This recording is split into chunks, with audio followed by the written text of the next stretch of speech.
আসসালামু আলাইকুম। টুপিটা দ্বিতীয় পার্ট নিয়ে চলে আসলাম। একটু দেরি হওয়ার জন্য দুঃখিত। তো আমরা এরপর থেকে আর কোনো ঘর বাড়াবো না। তালুর পার্ট শেষ হওয়ার পরে আমরা সরাসরি করে যাব, কোনো ঘর না বাড়িয়ে। তো চলুন শুরু করা যাক। করে দেখলেই বুঝতে পারবেন, খুবই ইজি। এখানে আমরা প্রত্যেকটা ঘরে একটা একটা করে ডাবল কুশি নিয়েছিলাম এবং তারপরে আমরা পরবর্তী রাউন্ড করে নেব। এখান থেকে আমরা নতুন করে আর কোনো রাউন্ড বাড়াবো না, আর কোনো স্টিচ বাড়াবো না। আসলে প্রত্যেকটা ঘরে এখন থেকে একটা একটা করে স্টিচ কাউন্ট হবে, যাতে আমাদের টুপির পরবর্তী শেপটা চলে আসে। তো দেখুন, এই পর্যায়ে আমি 4টা চেইন করে নেব। 3টা চেইন সমান একটা ডাবল কুশি, একটা চেইন এক্সট্রা। এরপর পরবর্তী একটা ঘর বাদ দিয়ে তার পরের ঘরে একটি ডাবল কুশি করে নেব। আবার আমি একটা চেইন করব, এদিকে একটা স্টিচ বাদ দেব, একটা চেইন বাদ দেব, তারপরে পরবর্তী ঘরে আবার একটা ডাবল কুশি করব। একটা চেইন উপরে, একটা চেইন নিচে বাদ, পরবর্তী চেইনে একটা ডাবল কুশি। এইভাবে করে পুরো রাউন্ড কমপ্লিট করে ফিরে আসছি। অফ ক্যামেরায় আমি পুরো রাউন্ডটি করে ফিরে এসেছি। এখন আমি 3টি চেইন করে নিয়েছি। পরবর্তী রাউন্ডে যাওয়ার জন্য 3টি চেইন সমান একটি ডাবল কুশি। আমরা পরবর্তী চেইন স্পেসের মধ্যে আরেকটি ডাবল কুশি করব এবং ডাবল কুশির উপরে একটি ডাবল কুশি করব। তো আমাদের মোট এখানে 3টি ডাবল কুশি সমান হলো, কারণ 3টি চেইন সমান একটি ডাবল কুশি, মধ্যে একটা ডাবল কুশি এবং পরবর্তী ডাবল কুশির উপরে একটি ডাবল কুশি। এরপর আমি একটা চেইন নিয়ে পরবর্তী ডাবল কুশির উপরে একটি ডাবল কুশি করব এবং আবার ওই চেইনের মধ্যে একটা ডাবল কুশি করে পরবর্তী ডাবল কুশির উপরে একটি ডাবল কুশি করব। এই যে, এরপরে আমি আবার একটি চেইন নিব এবং পরবর্তী ডাবল কুশির উপরে একটি ডাবল কুশি করব, মধ্যবর্তী চেইনের উপরে একটি ডাবল কুশি করব এবং তার পরবর্তী ডাবল কুশির উপরে একটি ডাবল কুশি করব। মোট 3টি হবে।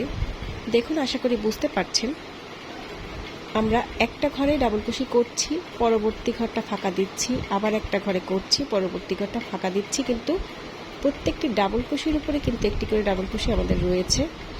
এভাবে আমরা পরবর্তী পুরো রাউন্ডটা কমপ্লিট করে নেব। তো আগের রাউন্ডটা আমি করে ফিরে এসেছি অফ ক্যামেরায়। দেখুন, এরকম দেখতে হয়েছে এবং শেষে এসে আমি মধ্যবর্তী একটি চেইন নিয়ে প্রথম যে ডাবল কুশিটা আমরা 3টি চেইন করেছিলাম সেইটার মাথায় আমি জয়েন করে দিয়েছি। এবারে যেটা আমাদেরকে করতে হবে, একটু খেয়াল করে দেখবেন, আমরা স্লিপ স্টিচ দিয়ে মানে সুতাটাকে বের করে জাস্ট এই সুতার মধ্য থেকে আবার নিয়ে আসবো, আবারও পরবর্তী চেইনের মধ্য থেকে এভাবে করে, এটাকে স্লিপ স্টিচ বলা হয়। আমরা এই যে 1 চেইন স্পেস ওখানে যাব, আমাদের 3টি স্লিপ স্টিচ করতে হবে। এখানে 3টি চেইন নিয়ে নেব, 3টি চেইন সমান একটি ডাবল কুশি। এরপরে এখানেই আমি আরও 2টি ডাবল কুশি করে নেব। এই যে, মোট 3টি হলো। 3টি চেইন সমান একটি ডাবল কুশি, আরও 2টি ডাবল কুশি। এরপর আমি আবার একটি চেইন নেব, একটি চেইন নিয়ে পরবর্তী যে 1 চেইন স্পেস, এখানে পরপর স্পেসের মধ্যেই 3টি ডাবল কুশি করে নেব। মধ্যবর্তী একটি চেইন এবং 1 চেইন স্পেসের মধ্যে 3টি ডাবল কুশি। এভাবে আমরা পুরো রাউন্ডটি করে নেব। খুবই ইজি, এটা মনে রাখতে খুব একটা আপনাকে কষ্ট করতে হবে না। এই যে, মধ্যবর্তী আবার একটি চেইন নিয়ে বাকি কাজটুকু করে আমি ফিরে আসছি। তো দেখুন, অফ ক্যামেরায় বাকিটুকু করে আমি ফিরে এসেছি। এই যে শেষে যখন চলে আসবো, একদম শেষের দিকে, তখন একটা চেইন করার পরে 3টা ডাবল কুশির পরে একটা চেইন, এরপর আমরা এই যে আগের 3টা চেইনের মাথায় এই কাজটাকে জয়েন করে দেব। এরপর আমাদেরকে আবারও স্লিপ স্টিচ করতে হবে। স্লিপ স্টিচ করে আমরা 1 চেইন স্পেস, যেখানে আমরা ডাবল কুশিগুলো করব, ওখানে চলে যেতে হবে। এই যে 3টা স্লিপ স্টিচ করে আমরা 1 চেইন স্পেসে যাওয়ার পর এখানে 3টি চেইন করব, 3টি চেইন সমান একটি ডাবল কুশি। তারপর আমরা এর ভিতরে আরও 2টি ডাবল কুশি করব। আগের রাউন্ডের মতোই বাকিটুকু আমরা করে নেব। আপনি এরপরে আসলে যতটা লম্বা বানাতে চাচ্ছেন টুপিটা, ততটুকুই সেম ডিজাইনে করে নিতে পারেন। দেখুন টুপিটা কিন্তু একটা শেপে চলে এসেছে, এই যে দেখলেই বোঝা যাচ্ছে। তো এই জামাটা এরকম দেখতে হয়েছে। পুরোটা এরকম করে কোনো ঘর না বাড়িয়ে না কমিয়ে বাকিটুকু আমরা করে নেওয়ার চেষ্টা করব, এবং যতটুকু লেন্থ আপনার দরকার আমি পুরোটা বানিয়ে দেখিয়ে দিচ্ছি যে কতটুকু লম্বা একটা নর্মাল সাইজ যেটা আপনি করবেন কতটুকু করতে হবে।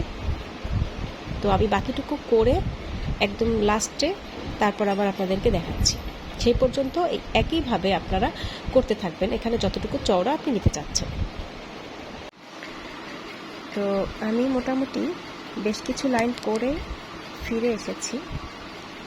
দেখুন আমি কয়টা লাইন এখানে করে নিয়েছি।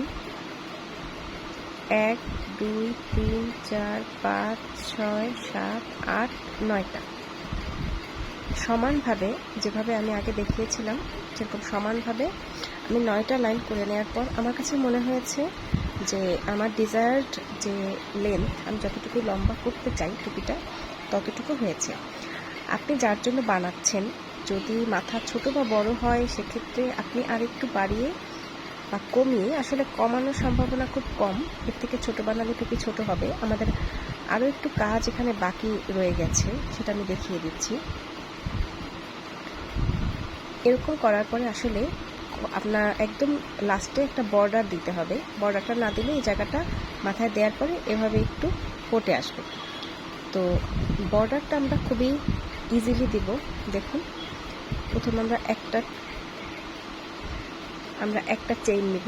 প্রথমে চেইনটা নিয়ে আমি হাফ ডাবল কুশি করব।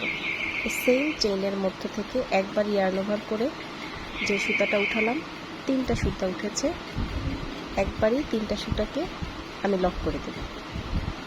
ডাবল কুশিতে আমরা 2বার করে লক করি, এটা একবারে লক করব। আবার আমরা পরবর্তী স্টিচে বা চেইনের মধ্যে আরেকটা হাফ ডাবল কুশি করব। এই মধ্যবর্তী পর্যায়ে আমরা কোনো হাফ ডাবল কুশি করব না। আমরা আমাদের 3টি ডাবল কুশি, তার উপরে 3টি হাফ ডাবল কুশি করে পরবর্তী হাফ ডাবল কুশির মধ্যে পরবর্তী চেইনের মধ্যে চলে যাব, এবং প্রত্যেকটা ডাবল কুশির উপরে একটি করে হাফ ডাবল কুশি করব। মধ্যবর্তী চেইনে আমরা কোনো হাফ ডাবল কুশি করব না। এতে করে কি হবে, আপনার একদম বর্ডারটা একটু শক্ত হবে। একটু শক্ত হওয়ার দরকার আছে, নয়তো টুপিটা অনেক লুজ হয়ে যায় পরতে পরতে। যেহেতু এইগুলো এমনিতেই একটু রাবার টাইপের জিনিসপত্র, যেমন একটু বাড়ে টানলে। তারপরে আপনি যদি একদম খোলা খোলা রাখেন, লাস্টের কিনারে আপনি কোনো রকম বর্ডার না দেন, সেক্ষেত্রে আপনার টুপিটা বেড়ে আরও বড় হয়ে যাবে এবং একটা সময় মাথায় ঢিলা হবে। এই জন্য এই বর্ডারটা খুবই জরুরি, এবং বর্ডারের ক্ষেত্রে আমরা সামান্য স্টিচ কমিয়ে নেব। আপনি অবশ্যই গুনে গুনে প্রত্যেকটা ডাবল কুশির উপরে একটা করে হাফ ডাবল কুশি দিবেন। মধ্যবর্তী যে একটা করে চেইন ছিল সেখানে আমরা হাফ ডাবল কুশি করব না। এইরকম যে হাফ ডাবল কুশির বর্ডার, এটাও আপনি যদি চান একাধিক দিয়ে নিতে পারেন। মানে একটা বর্ডারই দিতে হবে এরকম না, আপনি 2টা 3টা, আপনি যদি একটু চওড়া করতে চান সেক্ষেত্রে 4টা 5টাও আপনি এই সেম স্টিচের বর্ডার করে নিতে পারেন। দেখতে সুন্দর লাগে এবং আপনার জিনিসটা অনেক স্থায়ী বেশি হয়। তো এই হাফ ডাবল কুশির এই আপনার বর্ডারটা করলেই টুপিটা বানানো শেষ। আর আমি ফিনিশিং কীরকম হয় সেটা অবশ্যই আপনাদের সাথে শেয়ার করব। তো যার যে কয়টা লাইন ইচ্ছা হাফ ডাবল কুশি এভাবে করে নেবেন। আমি অন্তত 2টা লাইন করব অফ ক্যামেরায় করে, তারপর আপনাদেরকে দেখাচ্ছি যে ফিনিশিং লুকটা কেমন হয়। তো আলহামদুলিল্লাহ আমার টুপিটা ফাইনালি শেষ। এই যে দেখুন, আমি জাস্ট 2টা বর্ডার করেছি হাফ ডাবল কুশি দিয়ে ফিনিশিংয়ের দিকে, এবং যেখানটায় আমার টুপির পুরো কাজটা শেষ হয়েছে এই যে এই জায়গাটা কিন্তু বোঝা যাচ্ছে না। এই যে সুতাটাকে আমি ভিতর দিক থেকে 2টা স্টিচের ভিতর থেকে ঢুকিয়ে লক করে দিয়েছি। আপনারা চাইলে এই বর্ডারটা আরও খানিকটা চওড়া করতে পারেন, এটা আপনাদের ইচ্ছার উপর নির্ভর করে। ফাইনালি টুপিটার এরকম একটা লুক এসেছে। এটা কিন্তু টানলে বাড়বে। আশা করি বুঝতে পেরেছেন। যদি বুঝতে কোনো রকম সমস্যা হয় বা কোথাও বুঝতে না পারেন তো অবশ্যই কমেন্টসে জানাবেন, আমি চেষ্টা করব সমাধান করার। ভালো থাকবেন, সুস্থ থাকবেন। আল্লাহ হাফেজ।